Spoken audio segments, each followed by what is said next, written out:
Today, Florence School of Regulation hosted workshop on renewable gas in the context of European path to decarbonization.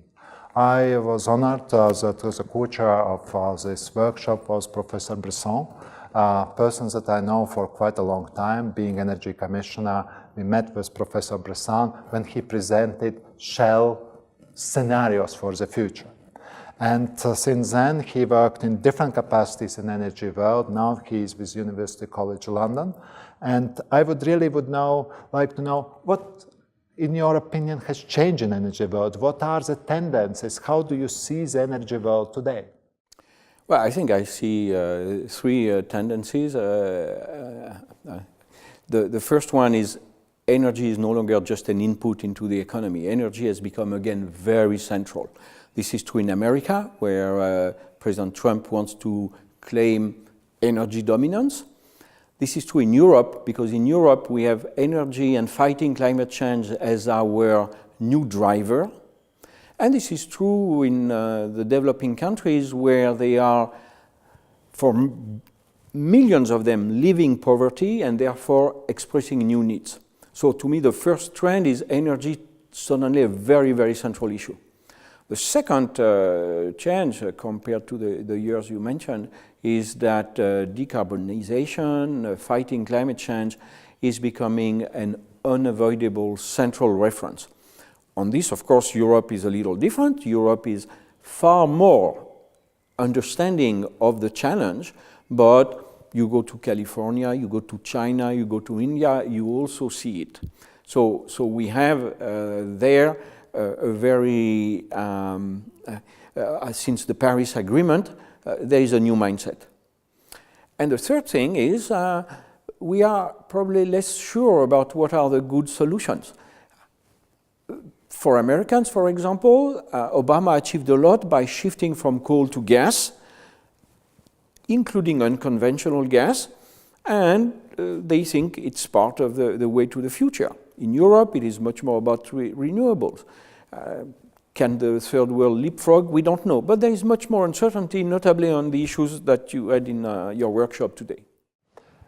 Renewable gas, we have had today leading experts from the industry, from academia.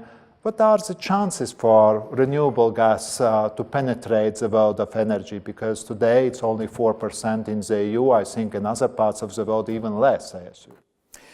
Well, I think renewable gas is a very topical theme, both economically and politically. If we think of renewables versus hydrocarbons, we may end up like Orwell, Animal Farm. So 2 legs bad, 4 legs good. And by which they mean, humans are bad and animals are good. And so here we hear hydrocarbons bad and renewables good. But in between, we have gas. And gas is like the birds in Orwell's Animal Farm. On one hand, it is a key means to decarbonize through fuel substitution with coal. But on the other hand, it is still hydrocarbon.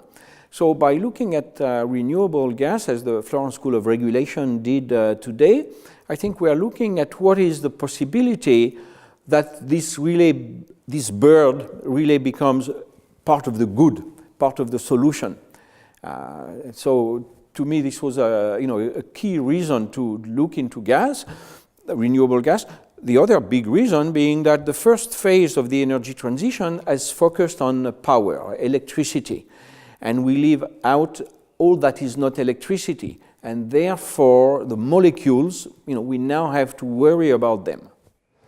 If I see a bit future, I participated a long time ago in presentation of hydrogen economy. So it was very nice presentation, etc. Then everything calmed down.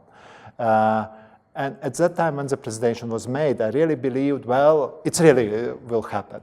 Now, if I see renewable gas perspective, what could be the barriers for penetration, or perhaps it's very limited scales that could be used? Or you really believe that we will live in the world with hydrogen economy, with renewable gases basically being used on the same par as renewable electricity, solar or wind electricity? Well, probably, hydrogen comes to a small scale as a replacement for certain usage of gas together with biomethane, but as you said, this is limited. And the big, the elephant in the room is about energy storage. We have all this renewable energy, which is developing, and as we go above 40, 50% intermittency, we experience the need to store this energy. So power to gas is the key thing. It's not so much hydrogen in itself, but it's turning electrons into something that can be stored as molecules. So there, in the workshop today, we could see that the prospect is not, at first sight, not overwhelming, because it takes a lot of electrons to produce tons of hydrogen. But nevertheless, it's beginning to change the concept. It's beginning to change how we see the relationship between the world of electricity and electrons and the world of molecules and fuels. And the last question. You are French. There is a Paris Agreement. Do you really believe that Paris Agreement is a change to the world that we know, that world will be more predictable and better world? Well, a better world, certainly, but as good as we need, probably not. I think the Paris Agreement, it was a huge diplomatic success, part of which rested on understanding the importance of sovereignty. So Paris is about nationally determined contributions.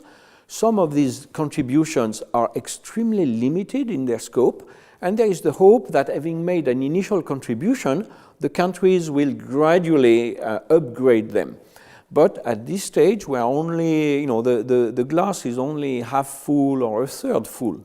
So Paris, to me, is very positive as a process, but thinking that the Paris Agreement per se solves it would be a big mistake. Professor Bressand, thank you very much. It was really an honor to host you here, and thank you for this cooperation with Florence School of Regulation. No, the honor is the other way around. It's you and the Florence School that are really setting the pace. Thank you very much.